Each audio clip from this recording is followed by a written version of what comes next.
Thanks for being with us, everyone, tonight. Beatles ushering us into hour 4 of tonight's fascinating conversation with Phil Imbrogno, author of the new book, Files from the Edge. He's been here for a couple of hours now, but we barely scratched the surface. I still want to cover animal mutilations, the chupacabra, Nessie, poltergeist, psychic powers. He's been investigating this stuff for 30 years, and there's a lot to talk about, and we'll be going to the phones as well right after this on Coast to Coast AM.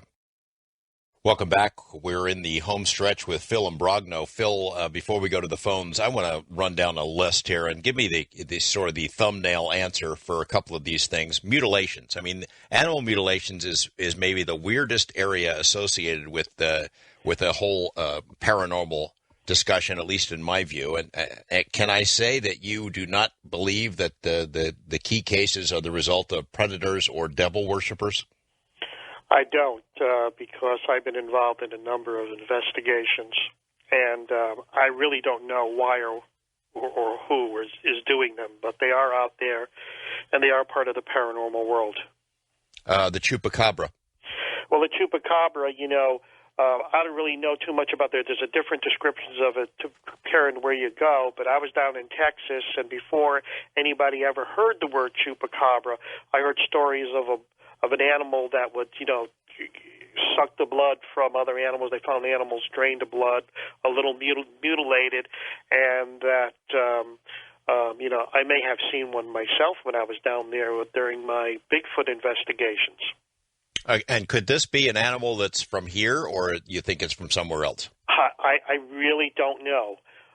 Because the descriptions are very, very bizarre and strange. It doesn't seem like an animal part of this reality.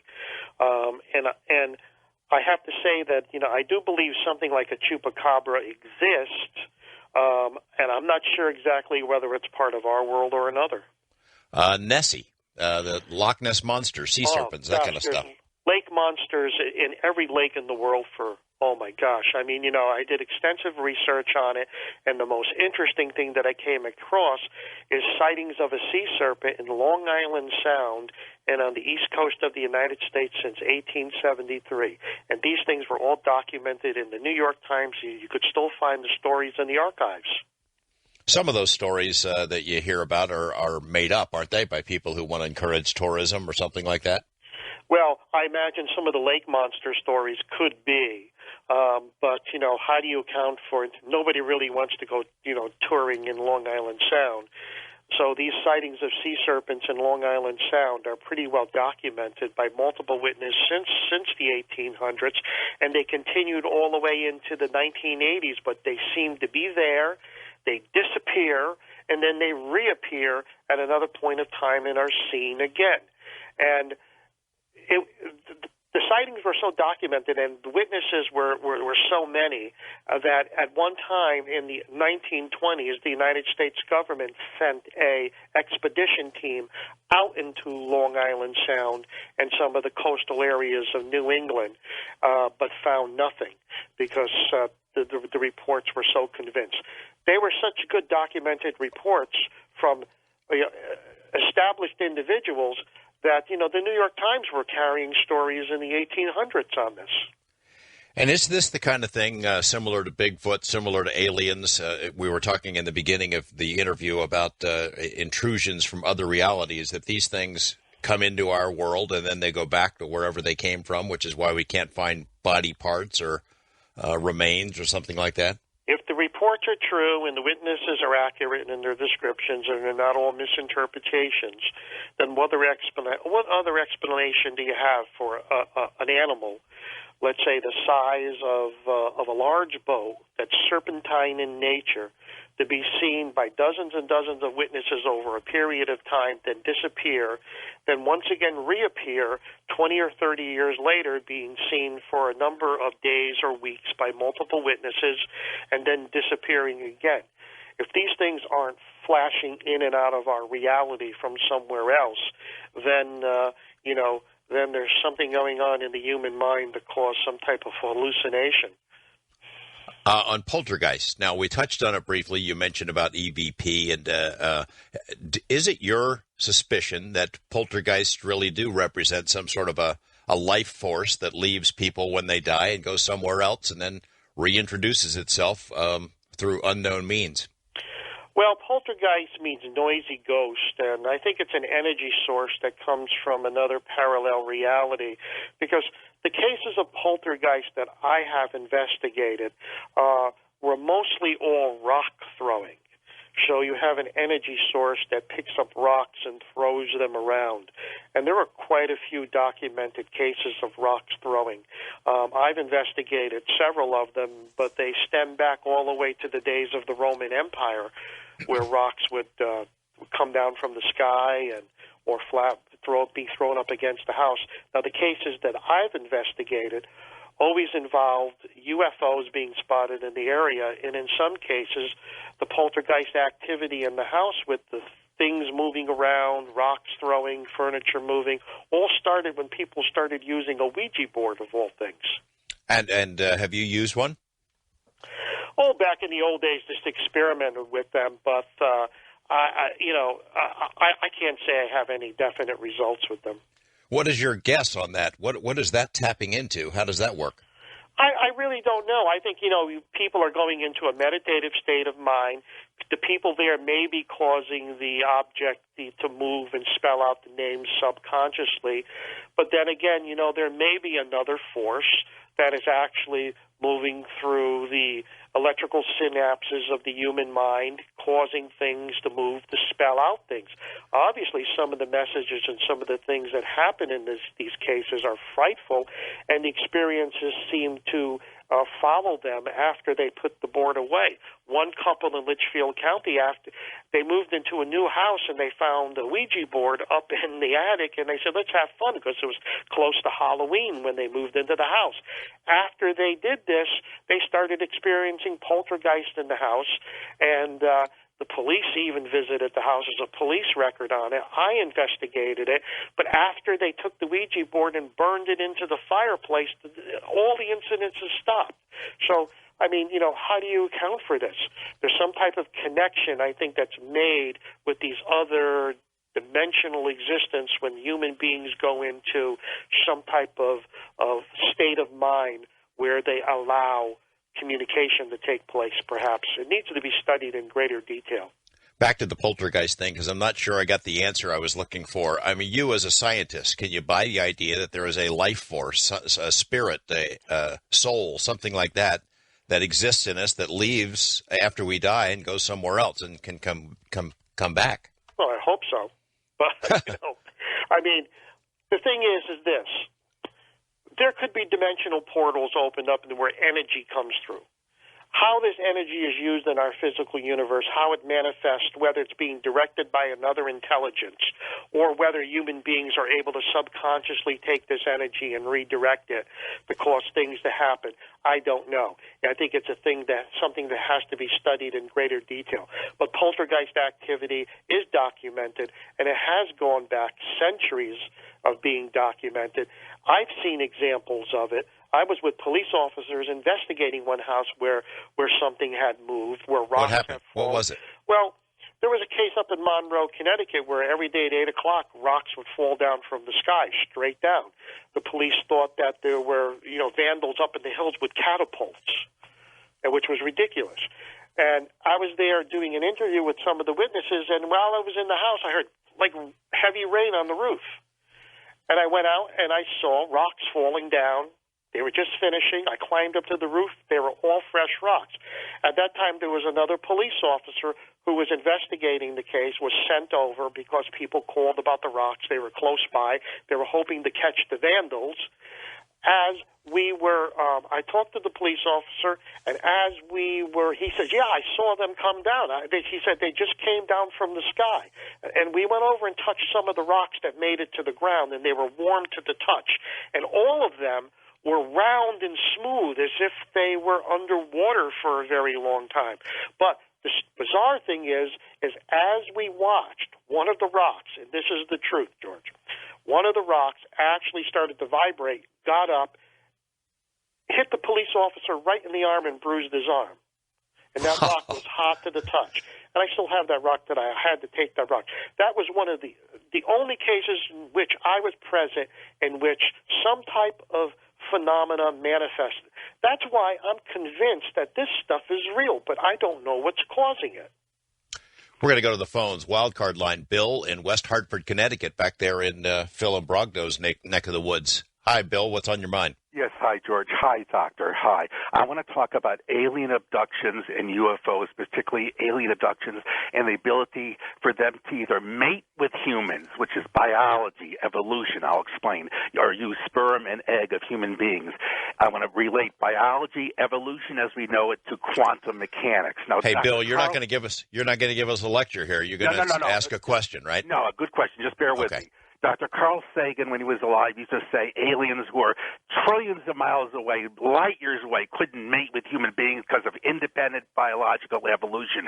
What I'm saying is, if some of these beings came from an Earth of another dimension, of the universe. In other words, quantum Earth from a quantum universe, where, let's say, on their Earth, the asteroid where on our Earth destroyed the dinosaurs, on their Earth it came in a different trajectory. The dinosaurs lived 65 million more years to evolve into the Greys or the reptilians, or B, let's say on their Earth, an asteroid that did not hit our Earth hit their Earth in some certain way that killed all life except for the insects, so that the praying mantises that people see, huge praying mantises that are intelligence, evolved to intelligence. Okay, we got you. What do you think, Phil? Well, he's going in the idea that there are these multiple realities, and that's one of the multiverse theories, that every possible thing or example that can happen has happened and created a different reality, and all these realities are being constantly changed. So this phenomena could be not be coming from another dimension, not from another universe, but another reality that has been created that is close to ours. And that's an interesting theory because, yes, the creatures in these other realities may be genetically close to us in which they can, create offsprings or whatever. Maybe in their world, in their reality, the Earth is dying and they're trying to get over here, but of course they can't expose themselves because it would cause too much terror, confusion, or whatever. But the thing is that these realities may be so close in comparison that I heard one theory in which some people are actually shifting into other realities, but the differences are so slight, you don't know. You wake up one morning and say, gee, I thought that door over there was red instead of green. And that's the only difference in this new reality that you shifted into. But, these possible parallel realities is something that's quite interesting and another confusing or complex aspect of this whole phenomenon. And it's plenty to chew on there. Thanks for the call, Bill. Jan in Brooklyn. Hi, Jan. Oh, hi. George, I'm looking forward to hearing you at the X-Files. I'll see you there. My question is this. I made friends with this girl recently, and she's a little bit, offbeat, a little bit nutty. And then I asked the psychic who does the pendulum, and he claims that she has an alien inside of her, and somebody else I know, he says also he has an alien, and both these people are very hyper. Do you know anything about aliens possessing people? Well, I don't know if aliens possess people, but the thing is we have to consider is that we talk about interdimensional beings, and throughout history, throughout legend, there's stories of these interdimensional beings. And the Islamic people and the Muslims have called, and going back to ancient Persia, they have called them jinn, meaning the hidden ones. And according to the legends, the jinn can shapeshift into different forms, and they can also possess human beings to a certain degree, only if the human being allows them in. I've investigated many cases like this where people claim to be in contact with an entity from another dimension. The dimensional entity always hides its true nature. And the fact is that many of these people allow these entities to possess them, so to speak, because they're convinced that they've been chosen by a supernatural being, a godlike being, to give information or teachings or knowledge to our world. So whether the outcome is good or bad, it depends upon the nature of the contact. Yes, but I've heard of this before many, many times. Thanks, Jan. I would imagine, Phil, that you have to run into at least some cases where the people really are just crazy or delusional. Yeah. Oh, definitely. I mean, I did an extensive investigation on the channeling phenomena and came convinced that, a high percentage, like 94, 95, 96% of it was all just the imaginations of the people and nothing extraordinary was happening. But there was a very small percentage of individuals that convinced me that they were in contact with something more than their imaginations. And doesn't psychic phenomena sort of overlap in all this stuff? Psychic phenomena does. It's all part of it. And the manifestations that we call psychic phenomena are forces and things that we're not familiar with in our world because our scientific instruments have no way of documenting this. You have to remember that all the scientific instruments that we have been designed to record phenomena and record forces and energy of the physical universe. So if something's manifesting outside the tuning ability of these instruments, it will not be detected. It will only be sort of like they would get sporadic anomalies on their instruments and wonder where that's coming from. But the scientific method is used to identify physical actions and physical energy and physical phenomena in our world. It doesn't apply to the paranormal. In order for science to really study the paranormal, the scientific method has to be rewritten. Or at least expanded. To a certain degree, yes. And isn't it an appropriate model if you're talking about things like measuring stuff? Some of these things can't be measured. Some of them are not reproducible. How do you measure something that has no volume? I mean, how do you measure something that has no length or measure something that has no density or no volume? I mean, you just can't use the scientific method to study paranormal phenomena. A new method of investigation has to be devised. And like I said originally, that if someone ever got millions and millions of dollars together to fund research into this on a civilian nature, these people would have to get together and devise a mode of investigation, a sort of method of investigation of how to collect information and so on. In other words, they would have to take what is called the scientific method and rewrite the entire book in order to study paranormal phenomena.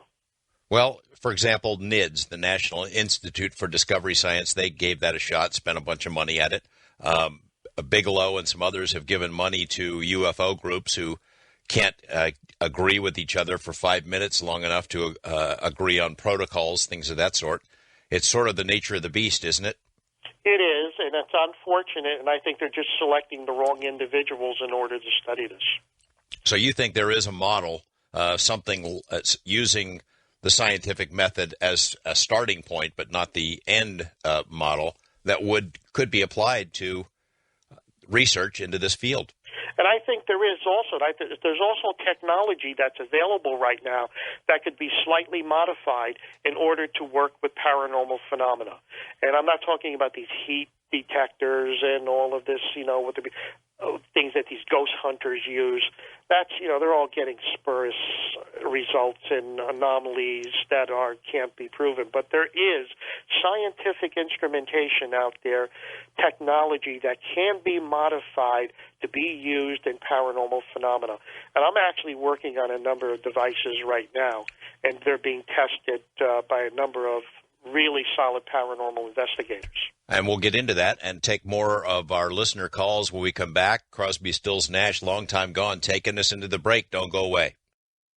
Scientist and author Philip Imbrogno, whose new book, Files from the Edge, covers all kinds of, just a whole cornucopia of investigations and explorations into high strangeness. We'll come back and get to as many of your calls as we can, so don't go away here on Coast to Coast AM.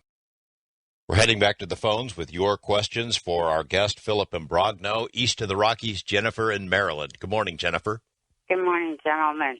I had something from the beginning, and then with some of the other callers, straighten out maybe a few misnomers here or misunderstandings. Let's get to it, Jennifer.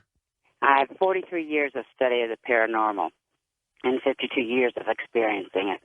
I believe, Doctor, when you refer to all these alternate dimensions, really what they are different levels of vibrations, or another way to say it would be dimensions instead of parallel universes all the time. They're not alternate universes in each case. Jennifer, I think he made a distinction between the parallel universes and dimensions, but go ahead, Phil, if you want to tackle it again. I think it got missed over. Was the next one from here? There's some missing ones if you go through a radio frequency. How do you know this? How do I know this? Through 43 years of studying and 52 years of experience and seeing what the other side is. I can see those that have passed on. I can see when a living person is going to be dead within 6 months. Their aura changes, their color changes to me. My father, who also attended MIT, wrote a paper on the radio frequencies and the missing ones that still to this day, they know they exist, but that they have not been able to find them exactly. Okay, Jennifer, hold on a second. You raised some interesting issues here. Phil, any comment on what she said so far? Well, it's all interesting, and the idea of multiple dimensions is dimensions are in the same space as us, but some people say they're at different vibration levels or energy levels. They may be. Some of them may have different energy or vibration levels than our physical reality. That's because maybe, in each physical reality, the quantum signature of the atoms there may be somewhat different. They may be spinning or vibrating at different rates, causing, a difference in the way matter is perceived. And that could be true, but a lot of people talk about energy and vibrations, and when they say, oh, the energy is good, and I ask them, what do you mean by energy? Energy is the definition of the ability to do work. There are many forms of energy that are in nature. What type of energy it is? Energy is a word that's kind of like thrown out in the paranormal world very loosely, without much interpretation. Jennifer had mentioned that she's able to see spirits, I guess, dead people. Is there any indication from your research that some people do have this ability for whatever reason? I mean, they're seeing something. They're seeing manifestations of something. See, how a person interprets a paranormal event depends upon their upbringing, their religious background, their philosophies of life, and their culture. This determines the way they interpret the event. Some people interpret it as aliens. Some people interpret it as the result of angels or devils or demons or spirits or ascended masters or whatever.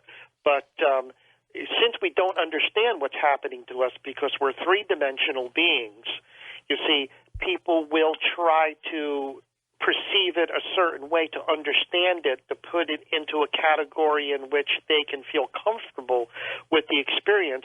So they draw upon their own experiences and their own beliefs and their own upbringings and their own teachings in order to explain the event. But I think we're falling short there because the experience that they're having really has nothing to do with our own physical reality and our own beliefs. People want to believe that these contacts are ones who passed over or angels and so on like that. It makes them feel comfortable. You have to remember also, like the Native American says, they were very aware. Native American beliefs and believe that there are these other dimensions where a being called the trickster lives, and the trickster is very much like the Islamic version of the jinn. It can come into our world and take on different shapes and fool people by appearing as whatever they want them to perceive them as to get their trust. Or like the skinwalker. Good point. Jennifer, like the skinwalker. Right. Jennifer, good call, interesting perspective on it, and I can see how Of course, every person would have to have a frame of reference from which to view strange phenomena like these. West of the Rockies, Wayne in Lake Mead. Wayne, are you in Lake Mead or around Lake Mead? I'm around Lake Mead, sir, Okay. North End. Yeah. All right. What's on your mind? It's a question for the doctor. Are you a doctor, Phil, by the way? Well, I will be in September. Okay. All right. Okay, Phil. Yeah. I had a really strange experience in Missouri, Tornado Alley, and it led to UFOs and maps. I brought the maps out to Nevada, and I introduced them to the government, Nellis and Washington, D.C., and the maps can prove that there are UFOs and things like that. And we did the maps, and the UFOs did appear. And Whoa. Slow down there, Wayne. The maps can prove that UFOs are real. How do they do that? The maps that were given to me when I was abducted after the tornado, once again, I brought them to Nellis and also Washington, D.C. government. And Nellis didn't take you very seriously, huh? They did. And they did. We experimented with them, and they do work. Who'd you talk to at Nellis? In the beginning, sir, well, there's a lieutenant colonel. I don't know if I should say it over the air. It starts with a U. They're pilots. Follow my directions a little bit. Well, I think so, but I mean, you went to Nellis and showed them a map that you got during an alien abduction experience, and they took it seriously? Really? Yeah, in fact, I've been working for Nellis. I do satellite recon. I work every day. And we had UFOs here not too long ago. And if, I was going to give you my screener, my last name and phone number. And Sure. Yeah, that would be good, because I'll call you, Wayne. Let's follow this up. I'd like to know who at Nellis is working on this this map that sort of helps you manifest UFOs. I'd like to hear more about that. So stay on the line and talk to Gina, our phone lady, and we'll get some contact information for you. First-time caller, Will in Arizona. Hi, Will. Hey, how you guys doing? Okay. I had a quick question for Phil, but first I wanted to comment. Jennifer had it right on with the vibrations. I wanted to comment on that too, but you had a gentleman call earlier at the beginning of the show that talked about an experience where he saw an angel, right. And then afterwards mentioned that he had a sign on his hand, and mentioned something about blood with that, and that really struck a chord with me, and I've been listening for a while but wanted to call, and if he's still listening, I wanted to let him know that he's not alone. I've been experiencing supernatural phenomenon most of my life, but like that, like Ehi had told us about with angels. Is that what you're seeing? I've never I've seen them, yes, but in the manifestation of clouds. I haven't seen any in the physical sense right in front of me in a frequency of light that I could see. But in clouds, yes, I do have a video with proof that I was going to tell you guys about. But I had stigmata about a year and a half ago, and that really changed my life. Well, what was it? What do you mean, stigmata? Where did it show up? It showed up in the palm of my right hand. Blood? A wound? What? A wound, yeah.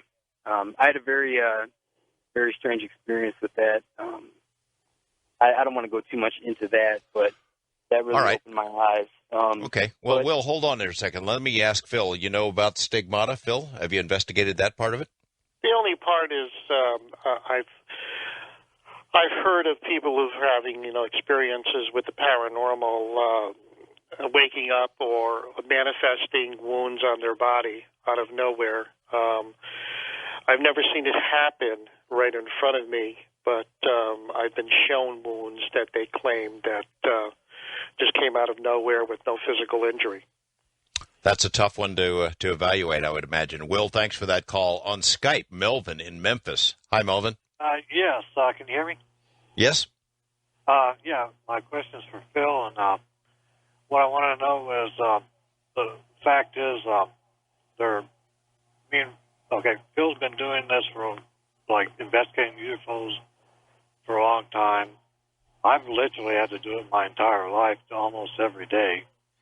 My question is basically why can't we send somebody out there, find out who these people are? Because me and both Phil know that there are people living on the moon, Mars. On the moon, there's like these pyramid shapes up there on the dark side. Why can't we send somebody out there, find out who these people are and what they want? Well, Melvin, are you sure that we know for a fact that there's people living on the moon and Mars? Are you sure about that? Yes, I'm positive. I know that for a fact. How do you know that for a fact? I was pretty groggy at the time, and I was looking out a window, and I saw what looked like several cities on the moon. I don't know. All right. I don't know if it was our moon or not, but it looked like a moon. All right, I'm not following you here. Are you saying you were abducted, you were taken on a ship, and you went to the moon and you saw some cities? Oh, that's been happening to me all my whole life. Oh. But why can't we send somebody out there to find out who they are and what they want? Phil, you want to tackle that? Well, I've heard stories about, seeing transient lunar phenomenon, people seeing lights and stuff on the moon and seeing domes on the moon that have disappeared and reappeared. I've actually got some pictures of some that were given to me by an astronomer of transient lunar phenomena. And I have to say, it's very bizarre. It looks like it's under a light under intelligent control of massive proportions moving across the lunar surface, has it in about 12 different frames. As going out there and saying, contacting these people, I mean, we don't know exactly what elements of the government and the governments of the world do. It may have already been done. And civilian-wise, I mean, there's no coordinated effort among civilians in order to do this. We only get pieces of the information. So, one person asked me one time, well, you've been doing this all these years, what have you proven? And so when I said, well, I do this part-time as sort of a weekend sort of thing. And I said, we would have never went to the moon and developed the space program if we had to depend upon people volunteering their time and just working on the weekends on the projects. Yeah. Thanks for the call, Melvin. I guess, the answer to the question, why don't we send somebody out there, it really is a matter of political will and money. And we obviously have the ability to go to the moon and fly around it and take pictures, but we haven't been back there for a long time, and it doesn't look like we're going to be there anytime soon because we don't think we can afford it. Thanks for that call. Wildcard, Dan in Ohio. Hi, Dan. Yes, hello. Well, this may be the most anxious moments in my life because I finally have two experts to analyze what happened to me, and I have to have an answer to this before I die. Well, you have one expert here anyway. That's Phil. Okay. Well, I spent 3 decades of my life on the radio, so my credibility as a broadcaster may be thrown right out the door tonight, but I have to tell you this. On the 11th of August, 1975, I was in Clovis, California, at my girlfriend's house out by the pool, when 2 jet fighters flew directly over our house, just maybe 100 feet off the ground. Now, spending 5 years in Civil Air Patrol, I know jet fighters are not supposed to fly that low over houses, although we were in a remote area. And they were so close to each other, it looked like one plane. So I saw them before I heard them. I got up, turned around 180 degrees, and they were at eye level with me. They flew really fast, and one went one way and the other went the opposite way, so they went in 90-degree angles away from each other. Then I laid back down, and what did I see up in the sky right ahead of me? An object, and since I learned to fly at 15 years old, I'm pretty familiar with aerodynamics and how planes move, and this object, it looked like it was glinting off a fuselage, and we weren't that far from the Fresno airport, maybe 12 miles. And so I thought, oh, okay, it's just a plane. And then all of a sudden it did a 90-degree turn, and I could not believe it. So I get up, and I try to get someone's attention in the house because now I realize what I'm seeing. It's a UFO. and I've never seen this is in the evening, about maybe 7 o'clock, and like I said, the 11th of August, 1975. Now, I was watching this thing move, and I couldn't talk, and all of a sudden, I couldn't get anyone. I was just going, trying to get people's attention. And then this UFO turned into a bright white light. Now, this is the weird part, and I documented this in Peter Gersten's Cause Update years ago, but I've never talked about it to too many people. And that's all I remember as soon as I saw that bright white light. Now, this is the weird part. The next thing I remember, I see swirling lights in front of me like someone was on an LSD trip or something, and I want to tell you something, I was not. And so I see these swirling lights, and all of a sudden now it's dark. But I didn't even realize about this until I go back in the house. Everyone's mad at me because I missed dinner. To me, I never left the backyard. I didn't even get the fact that I was missing time. I was gone for like 2.5 hours when I never left the backyard. Now, my girlfriend... This is the beginning of the end of that relationship because my girlfriend's parents never really liked me after that, and I had been living with her for years. Hey, Dan, this is also about the beginning of the end of the program, so you're going to have to get to it if you want to get a comment from Phil. Okay. Well, basically, what I'm saying is I've had several paranormal experiences after that, but I'm wondering if I was abducted. What I'm saying is I don't remember anything. There was no aliens involved. I lost time. That's all I recall, just what I said, and I wanted to get his take on what the heck happened to me. Okay. Well, I've heard this story quite a few times, and it's many of these cases are covered in a book I have coming out in December called Ultra-Terrestrial Contacts. I believe experiences like this are contact experiences, and the information that was given to you during the contact during that missing time was actually hasn't manifested yet. And I've seen this over and over again. And usually the communication comes out years later.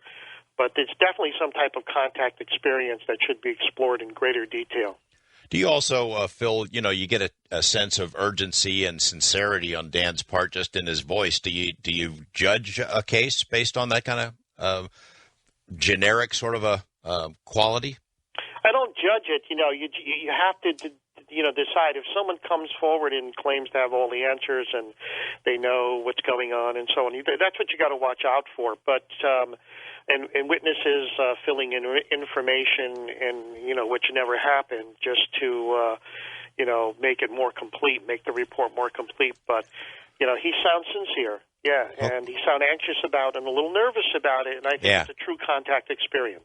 Yeah, it sounded like it to me, too. Philip Imbrogno is my guest. His new book is called Files from the Edge. Check it out. Philip, thanks for being with us. Always interesting to have you here, and I hope you'll come back sometime. Well, thank you, George. Thank you for inviting me, and I would love to come back. Good luck with the book, and thank you all. I'll be back next month here on Coast to Coast. Have a good interim period in the meantime. Good night, everyone.